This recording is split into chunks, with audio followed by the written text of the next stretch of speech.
Bonjour à tous et bienvenue sur Web Market School, l'école en ligne du SEA Data Driven. Je m'appelle Thomas Mouflard, je suis le fondateur de Web Market School et on va continuer cette série de vidéos sur les stratégies d'enchères, cette fois-ci avec la stratégie d'enchères au CPA cible. L'objectif, c'est de vous montrer comment optimiser vos campagnes qui sont gérées en CPA cible. Avant toute chose, si vous souhaitez que Web Market School vous accompagne dans le développement de votre business sur Google Ads, rendez-vous sur www.webmarketschool.com. Vous y retrouverez toutes les informations sur la méthodologie de Web Market School et comment je peux vous aider à développer votre business. Une fois que vous avez mené à bien une première procédure de test et que vous avez défini le CPA cible comme la meilleure stratégie d'enchère actuellement, je vais vous montrer comment venir ensuite optimiser vos campagnes qui sont gérées en CPA et trouver les bons plafonds. Le CPA cible, c'est une stratégie d'enchère qui est assez délicate à gérer. Il y a beaucoup de choses à prendre en compte. J'ai essayé d'être relativement exhaustif, mais c'est une stratégie qui est beaucoup plus complexe que le pilotage CPC manuel. Donc je vais essayer d'être le plus clair possible. Lorsque vous souhaitez optimiser vos campagnes qui sont gérées au CPA cible, déjà, ce qui est important, c'est d'avoir créé un environnement qui est propice aux stratégies d'enchères, au CPA cible. J'en ai déjà parlé dans ma vidéo dédiée au CPA cible, dans quel cas l'utiliser, etc. Pareil, je mettrai le lien de cette dernière dans la description de cette vidéo.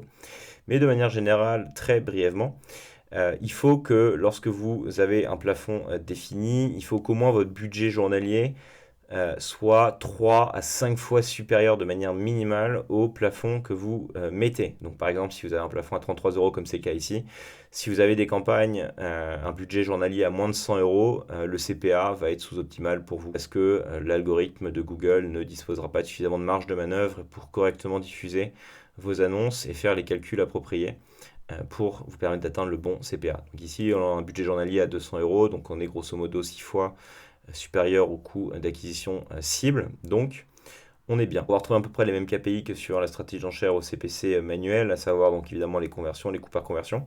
Si ce n'est que dans un premier temps, déjà, on va se mettre au niveau des groupes d'annonces pour essayer de voir déjà quels sont les groupes d'annonces qui prennent le plus de dépenses et qui atteignent les plafonds que vous vous êtes fixés et ceux qui ne les atteignent pas.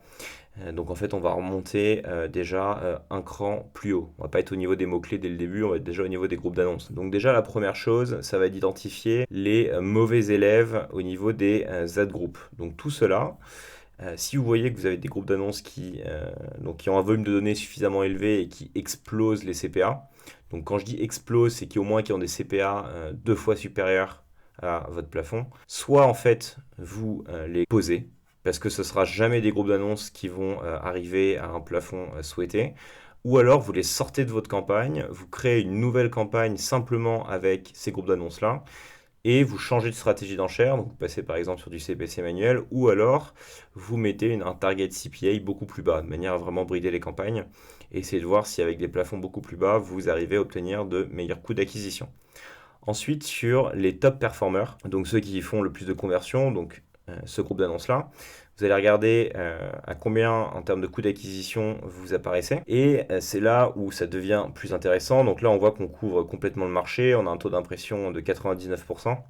Donc là, finalement, on est peut-être en train de payer trop cher par rapport à ce qu'on devrait. Puisqu'en fait, on n'a pas la main sur le CPC, mais là, on dit à Google, grosso modo, on est prêt jusqu'à 33 euros. Donc Google ne va pas se gêner pour nous mettre des CPC qui sont plus élevés. Donc là, en fait, on pourrait carrément baisser le CPA à 30 euros, 28 euros, et voir si avec ces plafonds-là, on arrive à maintenir notre coût d'acquisition, notre volume, c'est-à-dire voir si on couvre le marché à 100%. On pourrait baisser ce plafond à par exemple 30 euros, voir ce que ça donne, puis ensuite 28, etc. Ce qui est important aussi au niveau du CPA, c'est regarder comment sont réparties les dépenses, ce qui est souvent le cas lorsqu'on est sur du smart bidding et qu'on a plusieurs groupes d'annonces comme c'est le cas ici.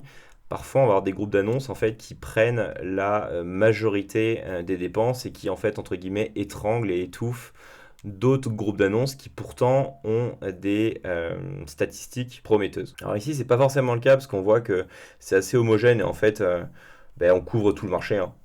Avec ces stratégies-là, une stratégie assez agressive. On a peu de groupes d'annonces qui sous-performent, grosso modo. et on a peu de groupes d'annonces qui se font cannibaliser. Mais par exemple, si vous voyez ici que vous avez un groupe d'annonces, par exemple ici on avait un CPA à 25 euros et qu'on dépensait 90% de notre budget sur ce groupe d'annonces-là, et qu'ici on avait un CPA par exemple à 10 euros et qu'on avait que 10% du budget et qu'on ne couvrait pas le marché, on était qu'à 50%, ben là ça veut dire que ce groupe d'annonces-là en fait étouffait l'autre. Donc là vous avez deux choses potentiellement à faire, soit vous baissez le plafond de celui-ci pour laisser l'autre respirer, soit vous sortez ce dernier-là et vous l'isolez dans une autre campagne, comme une campagne SCAG, de manière à ce qu'il ait un budget dédié et que vous puissiez le laisser respirer, tout simplement pour mieux couvrir le marché. Donc ça, c'est pour, grosso modo, la vision un peu globale d'une stratégie d'enchère au CPA cible. Ensuite, vous allez avoir, généralement quand vous avez beaucoup de données, des petites recommandations que Google vous donne. Donc ici, Google vous donne des estimations. Par expérience, moi je vous conseille de ne pas en tenir compte. Il y a plusieurs choses qui me font dire ça. La première chose, c'est que généralement, les changements que Google vous demande sont des changements qui sont extrêmement violents. Ici, voilà, Google nous dit, ben, voilà, passer soit d'un target CPA à 1,56 € soit à 164 €. Et ce qu'il faut savoir, c'est que de manière générale, les algorithmes détestent les changements de variables brusques. Donc que ce soit au niveau du budget, que ce soit au niveau des plafonds de CPA, que ce soit au niveau des mots-clés.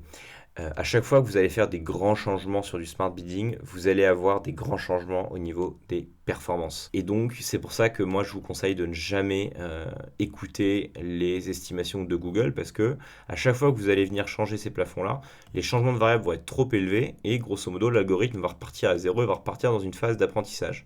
Et le plus souvent, vous allez obtenir des résultats qui sont totalement différents de ceux que vous avez.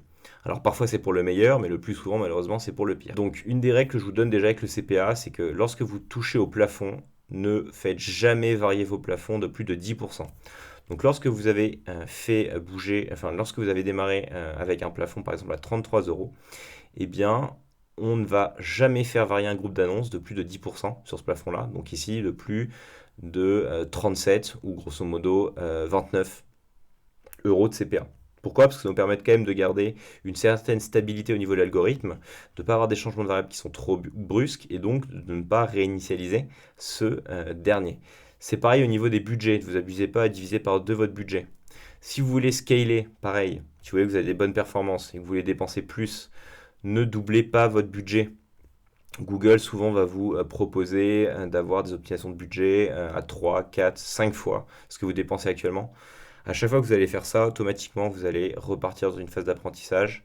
Vous allez montrer à Google que vous avez de l'argent et ça va être de la catastrophe pour vous. Ça, je vous le garantis. Donc, surtout lorsque vous augmentez vos budgets et que vous les scalez, augmentez-les petit à petit. C'est très important sur du CPA cible et sur des stratégies d'enchères au smart bidding de manière générale. Donc la leçon, c'est ne pas faire de changement de variable brusque lorsque vous êtes sur du CPA. Donc ensuite, on peut aller donc un niveau plus bas, donc c'est-à-dire au niveau des mots-clés. Et là, on va regarder quels sont en fait les mots-clés qui apportent des conversions donc dans le groupe d'annonces géré au CPA. Et là, même analyse que grosso modo pour le CPC manuel, on va venir regarder les scores de qualité, les taux d'impression sur le réseau de recherche, voir s'il n'y a pas des mots-clés en fait qui se font cannibaliser par d'autres et qui sont prometteurs, ou au contraire des mots-clés qui sont pas bons et qu'il faudrait poser, ou isoler dans d'autres groupes d'annonces.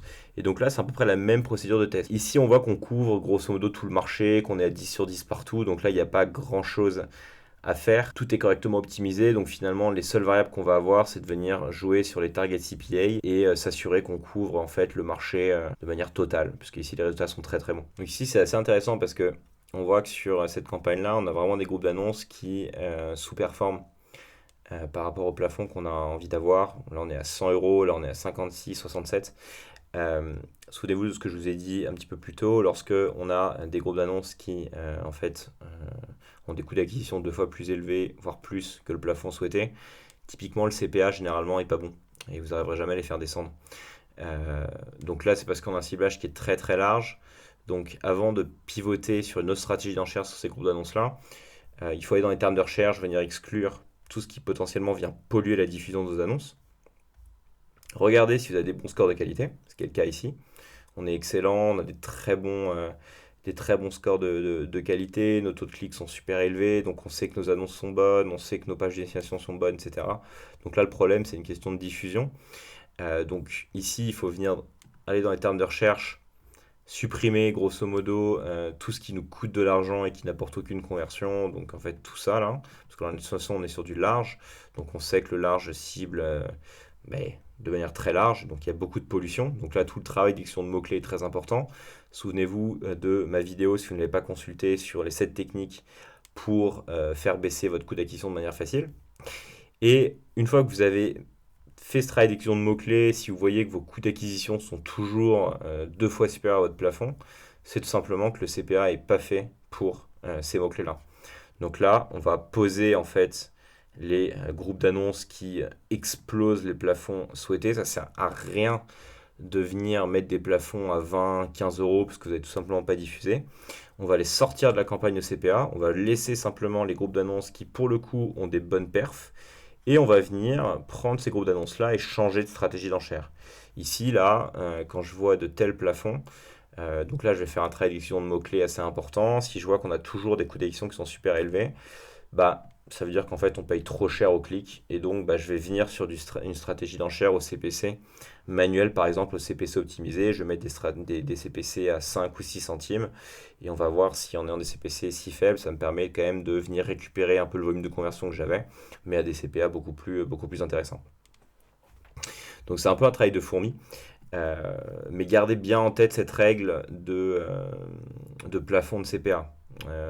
La logique, c'est voilà, si vous avez des groupes d'annonces qui ont des coûts d'acquisition 2 fois supérieurs au plafond de CPA, vous allez voir si c'est déjà un problème de mots-clés, de score de qualité. Si tout est bon à ce niveau-là, vous allez d'abord travailler sur toutes les exclusions de mots-clés négatifs, etc. Et puis si vous voyez qu'une fois que vous avez fait ce travail-là, vous êtes toujours à des coûts d'acquisition trop élevé, c'est que le CPA est pas bon pour vous et donc vous allez repasser sur du manuel. Il y a plein d'autres choses sur lesquelles j'aimerais vous parler sur le CPA, mais je ne veux pas faire une vidéo trop longue.